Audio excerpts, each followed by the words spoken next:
Buongiorno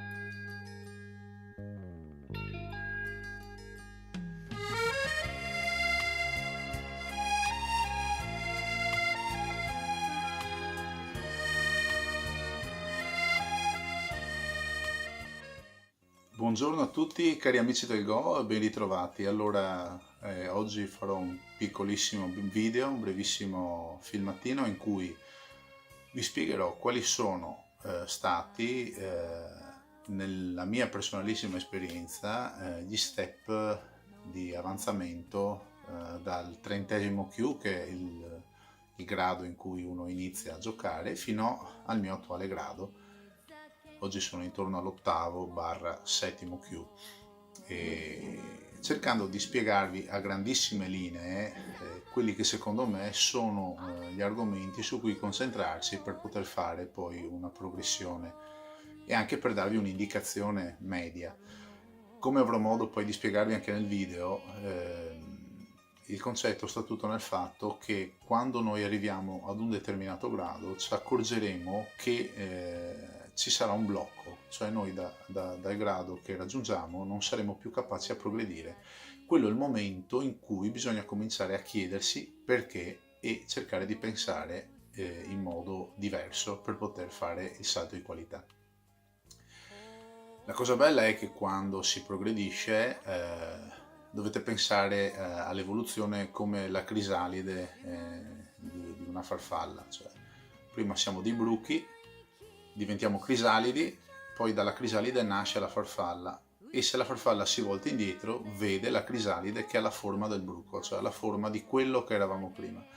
La cosa importante è avere la stessa mentalità della farfalla, cioè noi adesso siamo delle farfalle, siamo degli esseri evoluti per così dire, però voltandoci indietro vedremo come eravamo prima di fare quell'evoluzione. È importantissima questa cosa, perché potrà capitare che anche se giochiamo con persone che hanno lo stesso grado nostro e che hanno fatto bene o male lo stesso percorso che abbiamo fatto noi, potrebbero in qualsiasi momento mettere in gioco degli stili di gioco che richiamino un metodo, diciamo, precedente, per cui è importante far sedimentare bene tutte le conoscenze.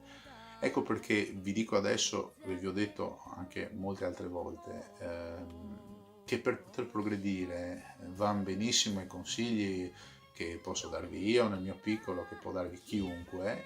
È giusto avere una guida, sceglietevi voi che guida volete avere, però questa guida vi può semplicemente indicare il sentiero, si va da quella parte, si va da quella parte, però poi voi dovete cominciare a camminare da soli e allora progredirete.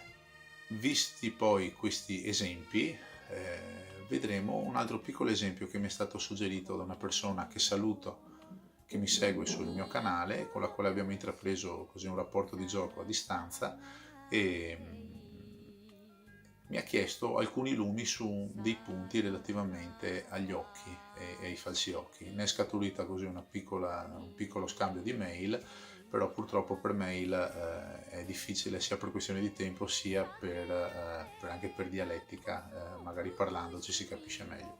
Prendo come spunto questa sua richiesta, ma spero possa essere utile un po' a tutti. Grazie ancora quindi per l'attenzione che vorrete dedicarmi, e ci vediamo poi per i video successivi con le lezioni di Kageyama, e buona visione e buon divertimento con il gioco del Go.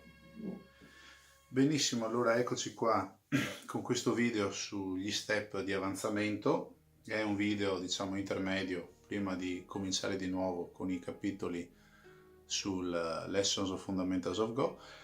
Lo faccio per due motivi: uno meramente pratico, intanto tengo vivo il canale così ho modo di raccontarvi sempre qualcosa, e secondo perché ho ritenuto importante specificare alcune cose a valle di alcuni dubbi che mi sono stati rivolti da voi, e poi andremo anche sul dettaglio su un altro piccolo argomento relativamente agli occhi e ai falsi occhi. Mi sento di raccontarvi questa cosa perché è evidente, andando avanti con il gioco e quindi sviluppando un po' le nostre capacità nel gioco del Go, è evidente che ci sono degli step, diciamo dei punti in cui c'è una progressione molto veloce da un grado all'altro e poi si arriva a degli asintoti, chiamiamoli così, cioè dei punti in cui ci avviciniamo e non raggiungiamo mai, fino a quando scatta quel qualcosa che ci fa progredire ulteriormente. Allora, quello che vi sto dicendo adesso prendetelo con le pinze, nel senso che quello che ho vissuto io nella mia esperienza di giocatore di Go, però così anche confrontandomi con altre persone sembra che la cosa sia abbastanza condivisa. Cominciamo che siamo dei neofiti, per cui il grado da neofiti per convenzione è il 30° Q. Facciamo un primo step, quindi dal 30° al 25° Q.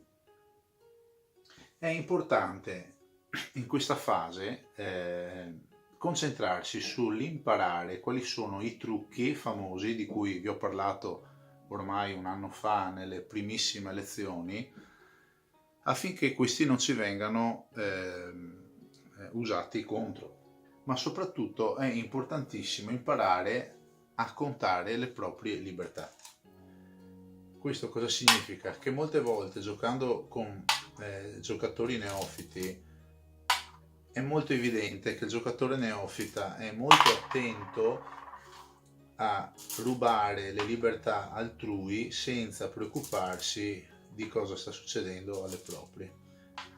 Questo molte volte sfocia in catture anche molto importanti dei gruppi. Casi come questo è un esempio molto pratico e banale, sono all'ordine del giorno quando si gioca con un giocatore in erba, anche perché quando si comincia a giocare su un Goban regolamentare di 19x19 magari stiamo anche gestendo una situazione molto difficile in un angolo, per cui l'attenzione è molto concentrata e per guardare lì non ci si accorge cosa sta succedendo da un'altra parte.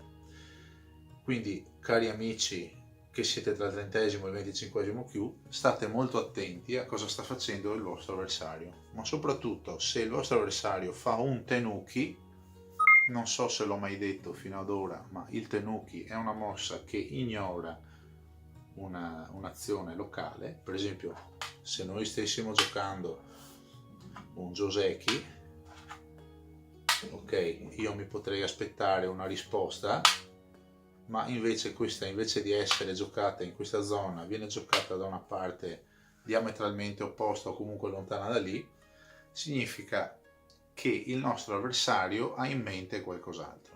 Per cui state sempre attenti a cosa sta facendo il vostro avversario dall'altra parte. Impariamo quindi a distinguere i trucchi e contiamo le libertà, proprio contiamole, è fondamentale contare le libertà. Questo ci aiuta anche soprattutto nel momento in cui ci sono le famose capturing race, per cui quando facciamo anche una piccola progressione di capacità, andate proprio lì fisicamente a contarle, ok? Per cui se io ho un gruppo di 2 pietre, per quanto piccolo esso sia, quante libertà ho? 1 e 2, contatele con gli occhi. Okay? Questo è fondamentale perché vi dà sempre la dimensione di quante mosse di vantaggio avete rispetto al vostro avversario prima che un vostro eventuale gruppo venga catturato. Andiamo avanti. Verso il 25° Q in teoria avremmo dovuto capire quali sono questi trabocchetti che ci fanno mangiare anche gruppi interminabili di pietre. Ecco, in questa fase qui è importante cominciare a capire a come far vivere i gruppi, ovvero come fare 2 occhi. Allora, qui adesso tratterò il tema in modo un po' veloce, ma poi lo approfondiremo alla fine di questa prima parte relativa ai gradi di avanzamento. State attenti, come ho avuto modo di spiegarvi già nelle lezioni base, se io volessi fare una forma d'angolo con 6 pietre, che abbiamo detto essere il numero minimo di pietre da giocare per poter ottenere 2 occhi, io dovrei comunque fare 2 mosse. Questo cosa significa? Che se io sono nero e voglio farmi un gruppo vivo qui, giocando già da subito con l'idea di dire voglio farmi 2 occhi, state attenti.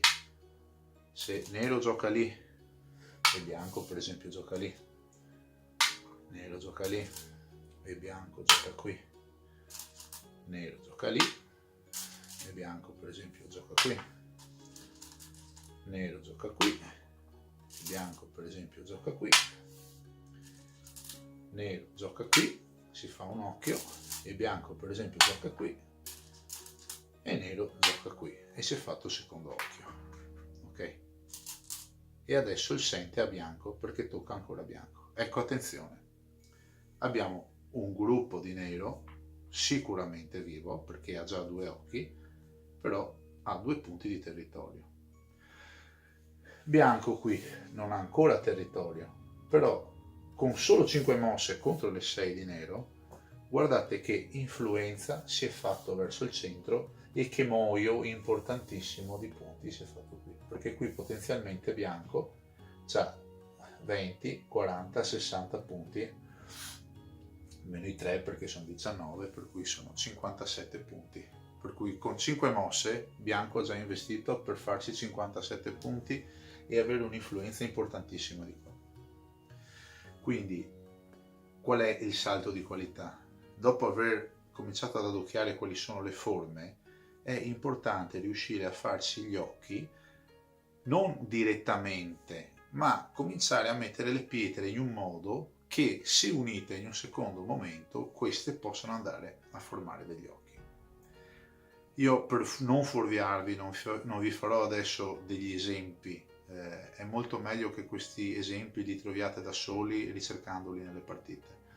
Una cosa che posso dirvi è che se per esempio in un'apertura giocate ampi e non molto stretti, ma per esempio cominciate già a chiudervi un angolo in questa maniera qui, con buona probabilità, con un po' di pratica alle spalle, sarete sicuramente capaci di ricavarvi un po' di spazi per poter fare eventualmente in futuro degli occhi.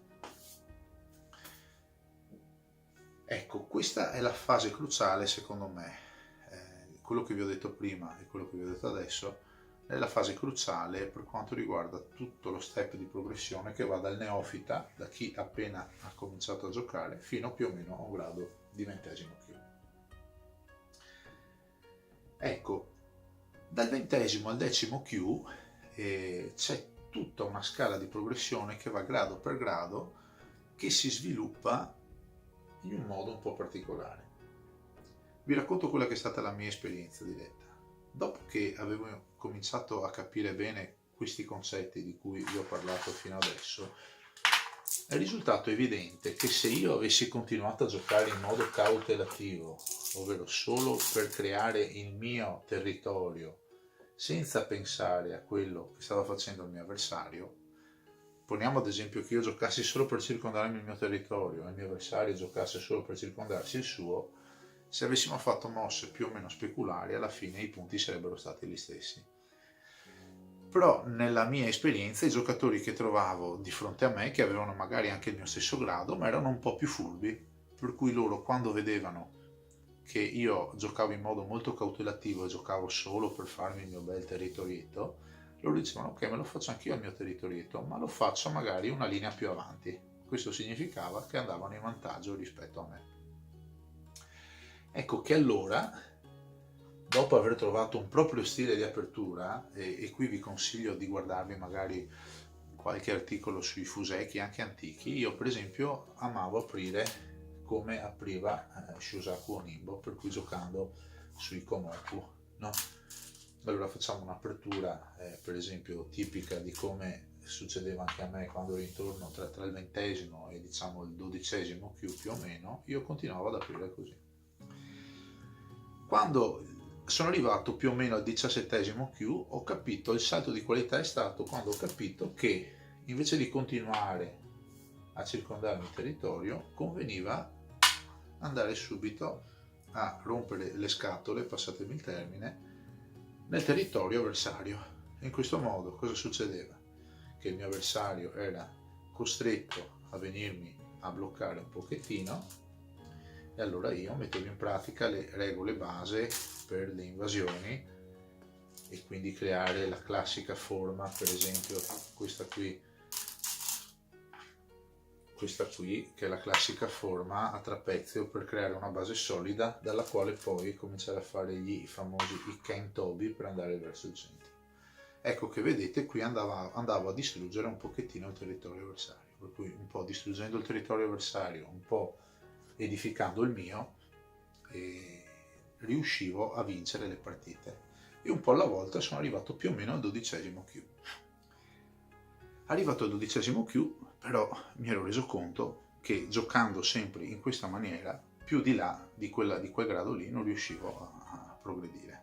E allora è arrivato il momento di dire: ok ragazzi, qui bisogna fare un ulteriore salto di qualità. Qual è stato il salto di qualità? Ma il salto di qualità è stato quello che mi ha portato al mio grado attuale. Quindi diciamo dal 20° al 10° più o meno, siamo qui, 12°. Dal 12° a dove sono arrivato adesso, sono intorno all'8/7° Q in questo momento. Il tipo di pensiero che dobbiamo fare è volto invece alla gestione dell'influenza, ovvero cominciare a dimenticarci il concetto del perché se noi apriamo ampi allora siamo a rischio di invasione, piuttosto di lasciare che il nostro avversario ci invada pure, però noi creiamo una forte influenza verso l'esterno. Qui sto esemplificando in modo molto stringato, ma è solo per darvi un'idea di base di quelli che devono essere, a mio personalissimo avviso, i punti su cui lavorare per fare tutte le varie progressioni.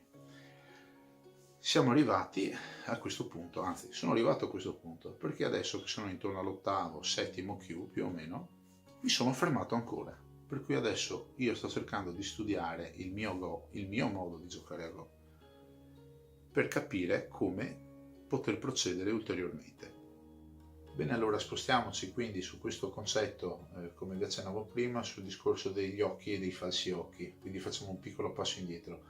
Lo spunto per parlare di questa cosa mi arriva da un'amica che saluto, con la quale appunto abbiamo fatto qualche partita online, e lei giustamente diceva, diciamo si convinceva di fare un lavoro e quindi di essere al sicuro, perché sentiva di avere degli occhi, per cui si sentiva sicura. In realtà poi mi diceva: sì, ma Diego, ma qui io mi faccio gli occhi, però poi la gente, il mio avversario, mi continua a catturare le pietre, come mai? Allora, la cosa succede, parlo a lei ma parlo a tutti, nel senso è stato molto intelligente il suo dubbio, perché per un neofita la cosa può passare un po' inosservata. La cosa va ricercata sempre nel concetto di Atari, ok? Il concetto di Atari, come ho avuto modo di accennare, significa una pietra che ha una sola libertà, cioè una pietra che ha una sola libertà è matematicamente in Atari. Cosa significa in Atari? Significa che se quell'ultima libertà, per l'appunto, gli viene tolta, quella pietra viene catturata. In ogni momento della nostra partita, in qualsiasi momento della nostra partita, noi vediamo che una pietra, oppure un gruppo anche di pietre, che possono essere 2 o più, rimangono con una sola libertà, ok? Quel gruppo di pietre o quella singola pietra è in Atari, significa che è a rischio di essere catturata con la successiva mossa. Questo è un Atari e può essere catturato. Quindi, con in mente questo concetto, proviamo ad analizzare per esempio questo esempio che ho fatto qui, in questo angolo. Questa forma che vediamo qui può ricordare la forma di un occhio, anzi di ben 3 occhi, perché un occhio è qui, lo vediamo, no? Il famoso spazio vuoto, lo spazio vuoto lo vediamo qui, lo spazio vuoto lo vediamo lì. Però vediamo pietra per pietra cosa sta succedendo. Questa pietra ha 2 libertà, questa qui, 1 e 2, non è in Atari. Questa ne ha 2, 1 e 2, che peraltro sono in comune con questa qui. questa pietra ne ha due, una qui e una qui, questa pietra ne ha due, una qui e una qui, ma questa pietra quante ne ha? Ne ha una, quindi è in Atari. Questa pietra quante ne ha? Ne ha una ed è in Atari anche quella. Quindi cosa succede? Che se per esempio adesso toccasse a bianco, giocando la pietra lì, catturerebbe per la regola, diciamo, ricordate, no, la regola del suicidio, che l'avversario non può giocare su un posto dove sul nascere avrebbe 0 libertà, ad eccezione del caso in cui giocandola lì toglie l'ultima libertà ad altre pietre dell'avversario. Per cui se toccasse a bianco, bianco giocando lì catturerebbe in questo caso 2 pietre di nero. Ma non solo, metterebbe automaticamente in Atari questa pietra e questa pietra. E se anche nero decidesse di chiudere quell'Atari, nero rimarrebbe con una sola libertà. E quindi anche qui bianco, eccezione alla regola del suicidio, catturerebbe tutto nero. Questo avviene perché? Perché se in questo caso nero è un giocatore che non ha ancora molta dimestichezza col gioco, scambia questi spazi interni per degli occhi, ma in realtà questi spazi interni non sono assolutamente degli occhi, sono quelli che vengono chiamati in modo standard falsi occhi. Questo può capitare se non siamo molto attenti alla partita e non abbiamo appunto l'esperienza necessaria per poterli distinguere. Allora noi vediamo gli spazi e diciamo ok, sono spazi, quel gruppo è vivo, andiamo a giocare da un'altra parte. Invece poi arriva bianco che magari è un po' più di mestiere di noi e ci cattura gli occhi.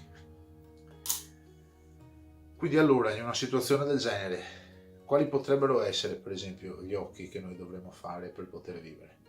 Beh, per poter fare gli occhi è importante che le pietre che circondano gli spazi vuoti siano anche connesse tra di loro. Per esempio in questo caso qui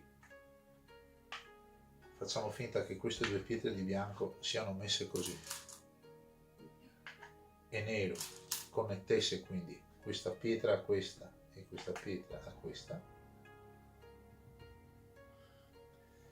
È così che quello sarebbe diventato un occhio, perché anche se bianco sta fisicamente circondando tutto questo gruppo di nero, bianco non potrebbe giocare lì per la regola del suicidio, perché se giocasse lì non andrebbe a catturare queste pietre, perché queste pietre avrebbero sempre questo spazio libero. E allora bianco dice, bene, allora io potrei tentare di giocare lì, ma lo stesso, perché non riuscirebbe a catturarle, perché ci sarebbe sempre quello spazio libero lì. E invece per quanto riguarda queste due pietre qui ci sarebbe quello spazio lì.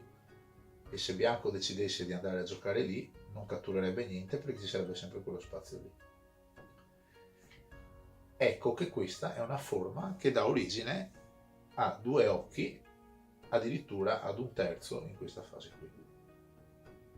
Ci sono anche casi in cui gli occhi si possono fare, ma questo in realtà è già un esempio, anche se i gruppi che li compongono non sono perfettamente uniti l'uno con l'altro.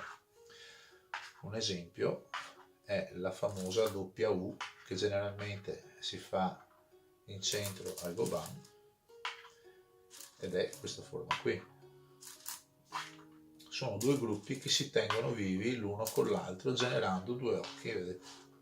Anche se fosse tutto completamente circondato, bianco non potrebbe giocare lì perché quest'ultima pietra sarebbe sempre viva grazie a quello spazio e viceversa, questa pietra qui sarebbe sempre viva rispetto a quello spazio lì. Ecco quindi la capacità di capire qual è un occhio e qual è un falso occhio.